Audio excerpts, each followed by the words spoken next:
Hi hello ನಮಸ್ಕಾರ. ನಾನು ನಿಮ್ಮ ಈಗಿನ ಜೀವನ ಶಂಕರ್ನ.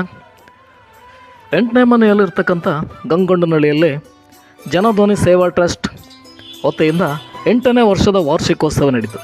ಅಲ್ಲಿ ಜನಧ್ವನಿ ನೂತನ ಆಶ್ರಮದ ಕಟ್ಟಡ ಉದ್ಘಾಟನೆ ಮತ್ತು ಶುದ್ಧ ಕುಡಿಯುವ ನೀರಿನ ಕಟ್ಟಡ ಉದ್ಘಾಟನೆ ಆಯಿತು.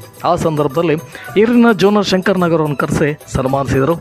ಒಳ್ಳೆ ಅವಕಾಶನ ಮಾಡಿಕೊಟ್ರು. ಅವರಿಗೆ ಶಂಕರ್ ನಗರ್ ಅವ್ರ ಕಲಾಮಂದಿರ ನಿರ್ಮಾಣ ಮಾಡಲಿಕ್ಕೆ ಅವಕಾಶ ಮಾಡಿಕೊಡ್ತೀನಿ ಅಂತಂದು ಹೇಳಿದರೆ ಕೈಲಾದ ಮಟ್ಟಿಗೆ ಸಹಾಯ ಮಾಡ್ತೀನಿ ಅಂತಂದೇಳಿ ಸಂಸ್ಥಾಪಕ ಅಧ್ಯಕ್ಷರು ಮಹೇಶ್ ಅವರು ಸಹ ಹೇಳಿದ್ದಾರೆ.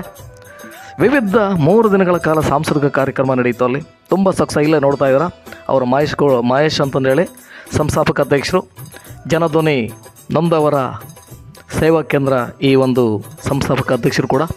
ಅಲ್ಲಿ ನೊಂದವರ ಅರಮನೆ ಅಂತ ತುಂಬ ಸೊಗಸಾಗಿ ಕಟ್ಟಿದ್ದಾರೆ ರೀ. ನೀವು ಸರಿ ಆ ಕಡೆ ಹೋದರೆ ಆ ಆಶ್ರಮ ನೋಡಿ ಬಂದ್ರಿ, ನಮಗೆ ಖುಷಿ ಆಗುತ್ತೆ. ಯಾಕಂದರೆ ಇವತ್ತು ಯಾವೊಬ್ಬ ರಾಜಕಾರಣಿಗಳು ಮಾಡದೇ ಇರ್ತಕ್ಕಂಥ ಒಂದು ಕೆಲಸನ ಈ ಮಹೇಶ್ ಅವರು ಮಾಡಿದ್ದಾರೆ. ತುಂಬ ಕಷ್ಟಪಟ್ಟು ಈ ಒಂದು ಆಶ್ರಮನ ಬೆಳೆಸಿ ಉಳಿಸ್ತಾ ಇದ್ದಾರೆ.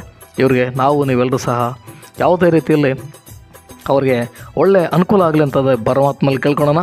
ಅವ್ರಿಗೆ ದೇವರು ಆರೋಗ್ಯ ಬಗ್ಗೆ ಕೊಟ್ಟು ಕಾಪಾಡಲಿ. ಅದು ಅಲ್ಲದೆ ನಮ್ಮ ಶಂಕರ್ ನಗರ್ ಅವರ ಕಲಾಮಂದಿರ ನಿರ್ಮಾಣ ಮಾಡಲಿಕ್ಕೆ ನನ್ನ ಕೈಲಾದ ಮಟ್ಟಿಗೆ ನಾನು ಸಹಾಯ ಮಾಡ್ತೇನೆ. ನಮ್ಮ ಸ್ನೇಹಿತರ ಕಡೆಯಿಂದಲೂ ಹೇಳಿ ನಿಮಗೆ ಸಹಾಯ ಮಾಡಿಸ್ತೀನಿ ಅಂತ ಹೇಳಿದ್ರೆ ದೇವರು ಅವ್ರಿಗೆ ಆರೋಗ್ಯ ಭಾಗ್ಯ ಕೊಟ್ಟು ಕಾಪಾಡಲಿ.